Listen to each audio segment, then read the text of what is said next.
Shalom Bapak Ibu serta saudara yang dikasihi Tuhan dan yang mengasihi Tuhan. Kita berjumpa kembali di dalam sarapan Sapaan Pengharapan GKI Kediri. Sebelum kita sama-sama belajar tentang firman Tuhan, mari kita berdoa terlebih dahulu.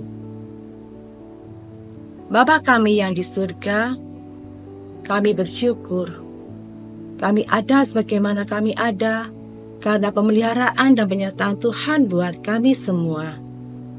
Sehingga pada saat ini kami boleh ada.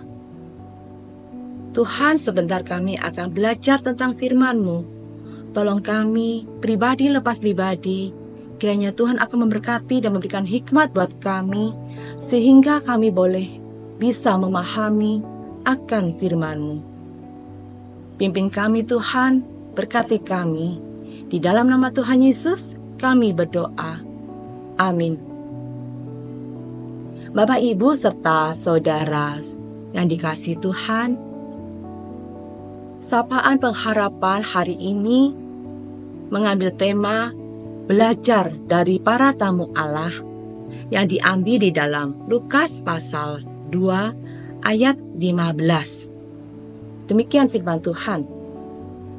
Setelah malaikat-malaikat itu meninggalkan mereka dan kembali ke surga, gembala-gembala itu berkata seorang kepada yang lain, "Marilah sekarang kita pergi ke Betlehem untuk melihat apa yang terjadi di sana, seperti yang diberitahukan Tuhan kepada kita."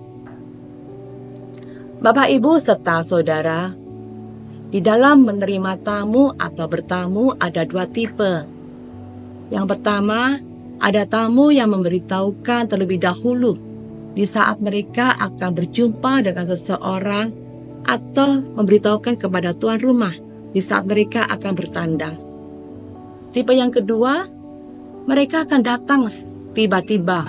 Mereka datang sekonyong-konyong tanpa pemberitahuan terlebih dahulu kepada orang yang mau dijumpai atau kepada tuan rumah.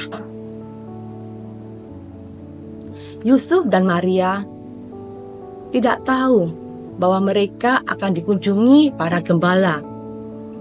Uniknya lagi, para gembala itu diberitahu tentang kelahiran Yesus justru dari surga, di mana seorang malaikat turun dari surga mendatangi mereka. Dengan demikian, para tamu Allah yang mendatangi bayi Tuhan Yesus yang paling awal adalah para gembala. Apa makna bagi kita? Yang pertama, bukan pilih kasih. Bukan karena mereka tergolong orang yang miskin lalu dipilih. Figur gembala adalah orang yang menuntun domba-domba untuk mencari makanan dan minuman bagi dombanya. Sebab domba dan kambing tidak sama, di mana kambing dapat mencari makanan dan minumannya mereka sendiri. Maka selayaknya para gembala, kita pun dipilih dan diajak oleh Allah untuk menuntun sesama kita tanpa pilih kasih.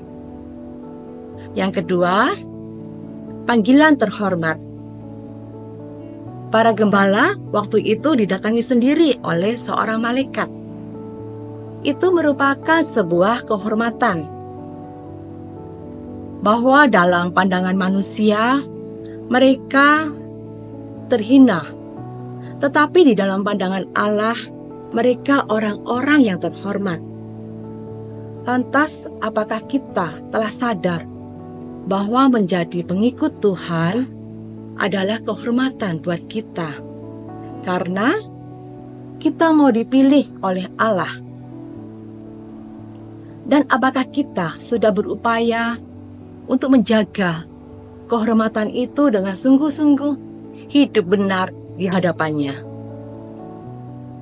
Yang ketiga, tidak menunda untuk menjumpai.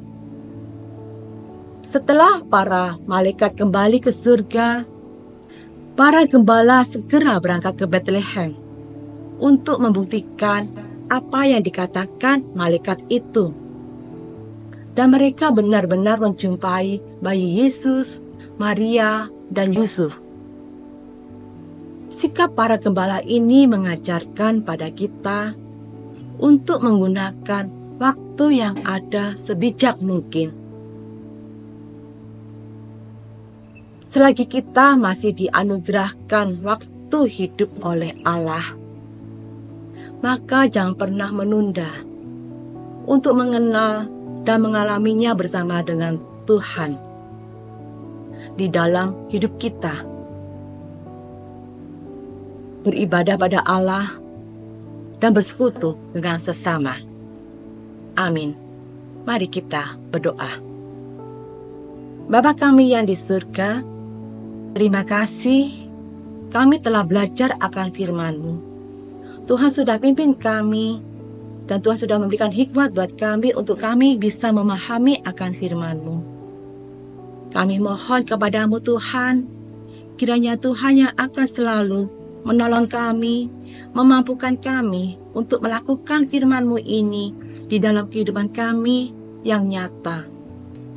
Biarlah kasih Tuhan bisa dirasakan oleh semua orang, dan keselamatan bisa diterima oleh semua orang.